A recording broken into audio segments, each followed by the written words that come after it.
नमस्कार, आप देख रहे हैं पॉलिटिकल आइडिया और मैं हूं प्रदीप कुमार। मित्रों, आज हम बात कर रहे हैं चिराग पासवान की। चिराग पासवान ने कल जिस प्रकार से आरा के रमना मैदान से ये घोषणा की कि चिराग पासवान 243 विधानसभा सीटों पर चुनाव लड़ेंगे। अब इस बयान के बाद, चिराग पासवान के बयान के बाद आप कह सकते हैं कि बिहार के राजनीतिक गलियारे में हड़कंप की स्थिति है। बिहार का राजनीतिक गलियारा में तो हड़कंप है ही साथ वो हड़कंप की जो धाप है वो सबसे ज्यादा एनडीए में सुनी जा रही है। क्यों सुनी जा रही है? कई लोग इसे अलग तरीके से इंटरप्रेट करने का प्रयास कर रहे हैं।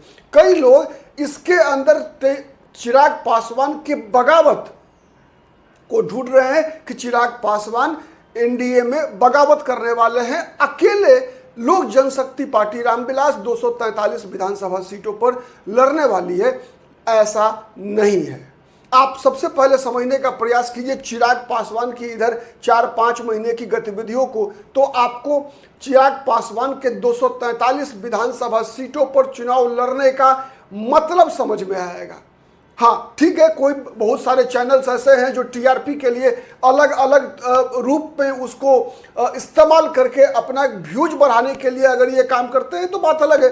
लेकिन निश्चित है कि इस खबर समाचार का चैनल का मतलब है कि उसकी विश्वसनीयता होनी चाहिए, हमारा भरोसा है। खैर, जो दूसरा करता है उससे कोई मतलब नहीं। मैं आ रहा हूं कि चिराग पासवान को समझने के लिए चिराग पासवान के केवल एक बयान को समझकर उसका विश्लेषण करेंगे तो या तो आप दिग्भ्रमित होंगे या फिर दूसरों को गुमराह करेंगे। उसका मतलब समझिए। चिराग पासवान का आज से 2 महीने पहले का बयान, बिहार बुला रहा है, मतलब दिल्ली में मन नहीं लगता। आप जोड़ के देखिए नरेंद्र मोदी का 2014, मां गंगा बुला रही है, मां गंगा बुला रही है। मैं खुद से नहीं आया, मुझे मां गंगा ने बुलाया है। मतलब बनारस से चुनाव लड़ना चाहते थे, प्रधानमंत्री पद के उम्मीदवार थे, तो फिर इस तरह का नैरेटिव तैयार किया चिराग प्रधानमंत्री मोदी ने। उसी का अगला विस्तार है ये। अब 243 विधानसभा सीट को भी उसी बयान के परिप्रेक्ष्य में आप देखिए। प्रधानमंत्री मोदी का बयान याद कीजिए 2014 में। उन्होंने कहा क्या था? 272 कमल खिलाकर भेजिए, 272 कमल खिलाकर भेजिए और साथ ही मतलब हमारी बहुमत की सरकार बनाइए। यह बात प्रधानमंत्री ने कहा था। प्रधानमंत्री नरेंद्र मोदी ने कहा था 2014 में कि अगर हमारी सरकार किसी सहयोगी दल पर निर्भर रहेगी तो फिर हम जिस प्रकार से बदलाव करना चाहते हैं वो बदलाव पूरा नहीं होगा।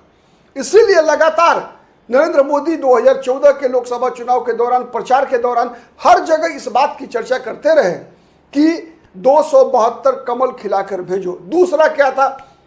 हर विधानसभा लोकसभा सीट पर प्रधानमंत्री मोदी ने कहा था कि उम्मीदवार मत देखिए, उम्मीदवार मत देखिए। हर सीट पर नरेंद्र मोदी लड़ रहा है, आप नरेंद्र मोदी को वोट दे रहे हैं। चिराग पासवान भी यही कह रहे हैं। चिराग पासवान यही कह रहे हैं कि 243 विधानसभा सीटों पर चिराग पासवान लड़ रहे हैं। मतलब एनडीए का जहां कहीं भी उम्मीदवार है उसको ये मत सोचो कि ये लोक जनशक्ति पार्टी का उम्मीदवार है, ये चिराग पासवान स्वयं है, ये बीजेपी का उम्मीदवार है, ये नीतीश कुमार की पार्टी जनता दल यूनाइटेड का उम्मीदवार है, या उपेंद्र कुशवाहा की पार्टी राष्ट्रीय लोक मोर्चा का उम्मीदवार है, या जीतन राम मांझी की पार्टी हिंदुस्तानी अवामी मोर्चा सेकुलर का उम्मीदवार है। चिराग पासवान का कहना है कि 243 विधानसभा सीटों पर चिराग पासवान लड़ रहा है। दूसरा मतलब समझिए। तीसरा मतलब समझने का प्रयास कीजिए कि क्यों भारतीय जनता पार्टी ने चिराग पासवान को के साथ इस प्रकार का नैरेटिव तैयार करने का बिहार में प्रयास कर रही है कि चिराग पासवान नीतीश कुमार के विकल्प है। और उसी संदर्भ में चिराग पासवान एक रणनीति के तहत, एक योजना के तहत चिराग पासवान की लगातार बयान है और हर बयान एक दूसरे से जुड़ा होता है। चिराग पासवान कोई भी बात बिना मतलब के आज के दिन में नहीं बोल रहे। जब चिराग पासवान ये कहते हैं कि नीतीश कुमार हमारे नेता हैं, हम नीतीश कुमार के नेतृत्व में चुनाव लड़ेंगे, उसका भी एक मतलब है। जब चिराग पासवान और भारतीय जनता पार्टी के लोग ये कहते हैं कि विधानसभा चुनाव के परिणाम आने के बाद हम मुख्यमंत्री का चयन करेंगे, उसका भी एक मतलब है। जब चिराग पासवान ये कहते हैं कि विधानसभा चुनाव लड़ेंगे, चिराग पासवान लड़ना चाहते हैं, उनकी पार्टी के लोगों का मांग है चिराग पासवान विधानसभा चुनाव लड़े, तो उसका एक अर्थ है, उसका एक संदेश है। और ये जितने भी संदेश दिए जा रहे हैं, ये भारतीय जनता पार्टी की केंद्रीय नेतृत्व की सहमति से दिए जा रहे हैं। चिराग पासवान अकेले नहीं है। जब चिराग पासवान ये कहते हैं कि चिराग पासवान कोई आरक्षित सीट से चुनाव नहीं लड़ेगा, ये सामान्य सीट से चुनाव लड़ेगा, उसके पीछे भी एक खास मकसद है। तो आप चिराग पासवान की रणनीति और चिराग पासवान के बयान को आइसोलेट करके मत देखिए कि चिराग पासवान अकेले अपने बलबूते पर सब कुछ कर रहे हैं। चिराग पासवान को समझने के लिए आपको चिराग पासवान और नरेंद्र मोदी के बीच का जो बॉन्डिंग है, उसको सबसे पहला आधार बनाइए। आप बॉन्डिंग क्या है, इस बात को समझिए। बॉन्डिंग क्या है? जब चिराग पासवान 2020 का विधानसभा चुनाव लड़ रहे थे, अकेले लड़ रहे थे, एनडीए से बाहर आके लड़ रहे थे, तब भी चिराग पासवान अपनी हर जनसभा में यह बात बता रहे थे कि चिराग पासवान प्रधानमंत्री नरेंद्र मोदी का हनुमान है। जब चिराग पासवान अकेले विधानसभा चुनाव लड़ रहे थे, आपको याद है, उनके लगभग आधे उम्मीदवार भारतीय जनता पार्टी के से आयातित थे।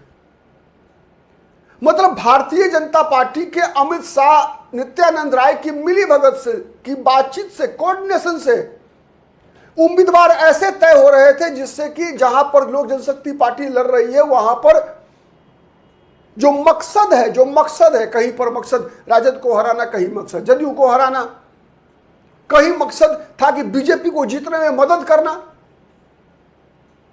उस रणनीति के तहत चिराग पासवान के उम्मीदवार उतारे गए थे। कहीं रणनीति सफल हुई, कहीं रणनीति असफल हुई, कई जगह इस रणनीति में बीजेपी का भी बंटाधार हुआ।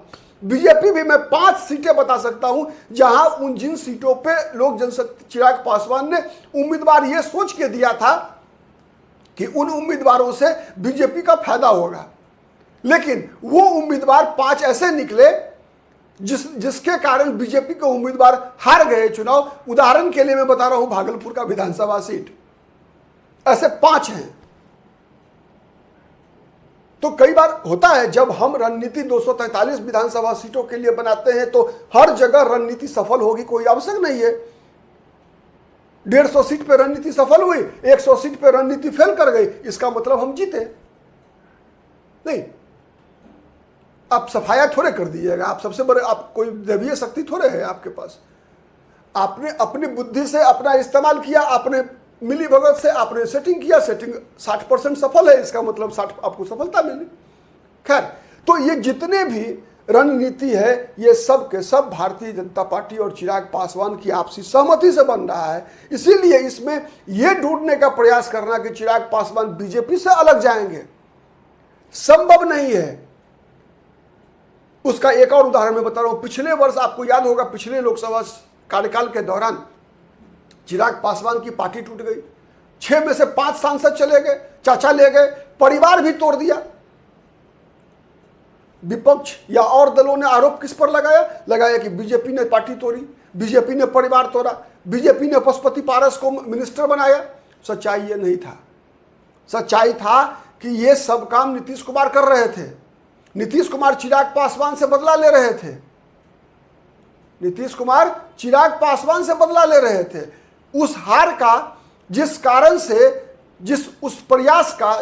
से नीतीश कुमार की पार्टी 2020 के विधानसभा चुनाव में मात्र 43 सीटों पर सिमट गई थी, चिराग पासवान को पता था, पता सबको था। लेकिन चूंकि विपक्ष में जो दल हैं, कांग्रेस हो, राष्ट्रीय जनता दल हो, ये क्यों चाहेगी कि सबके अंदर चिराग पासवान जो है हनुमान बनकर ही रहे। चिराग पासवान ऐसा हनुमान बने जो कि अपने ही लंका में आग लगा ले, ऐसा तो प्रयास होगा ही। विपक्ष का स्वाभाविक भी है, राजनीति में कुछ भी गलत नहीं है उसमें। तो ये प्रयास था तो लेकिन चिराग पासवान को मालूम था, उस परिस्थिति में भी जब कि चिराग पासवान को भड़काने का पूरा प्रयास हुआ, जब 9 जनपद खाली करवाया गया स्वर्गीय रामविलास पासवान के निधन के बाद, जिसमें रामविलास पासवान जी रहा करते थे, उस फ्लैट को खाली कराया गया, क्योंकि अब ऐसा कानून बन चुका है। नरेंद्र मोदी की सरकार ने 2014 में ये कानून बना दिया कि अब किसी भी व्यक्ति के निधन, बड़े नेता के निधन के बाद उनके फ्लैट को उनके राष्ट्रीय स्मारक में नहीं बदला जाएगा। जैसे पहले के प्रधानमंत्रियों के फ्लैट्स को का किया गया, अब वैसा नहीं होगा। यह नीतिगत फैसला है, इसीलिए कोई रामविलास पासवान पर लागू हुआ है ऐसा नहीं है। चौधरी चरण सिंह को याद होगा आपको, अजीत सिंह को भी खाली करना पड़ा। तो ऐसे कई लोग हैं जिनका कि ये तय हो चुका है, नीतिगत फैसला है कि अब किसी भी नेता के आवास को राष्ट्रीय स्मारक में नहीं बदला जाएगा। तो चिराग पासवान समझ रहे थे इस बात को, लेकिन विपक्ष ने चिराग पासवान पर रामविलास पासवान के बहाने, रामविलास पासवान का अपमान करने के बहाने चिराग पासवान को भड़काने का प्रयास किया। लेकिन फिर भी चिराग पासवान नहीं भड़के।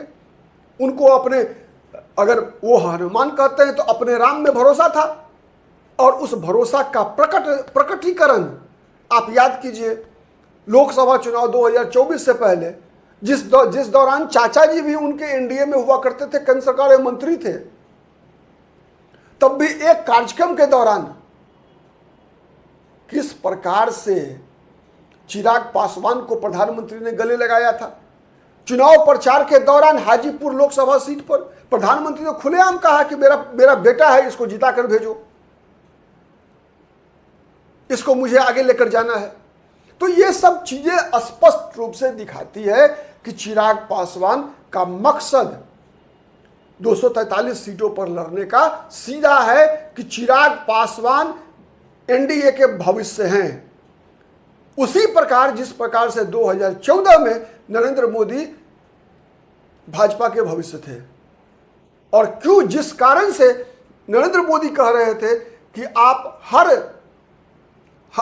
स्थानीय उम्मीदवार को मत देखिए, हर सीट पर नरेंद्र मोदी लड़ रहा है, वही बात चिराग पासवान कह रहे हैं कि 243 विधानसभा सीटों पर चिराग पासवान चुनाव लड़ेगा। आज के लिए इतना ही, बहुत बहुत धन्यवाद। नमस्कार, जय हिंद, जय भारत।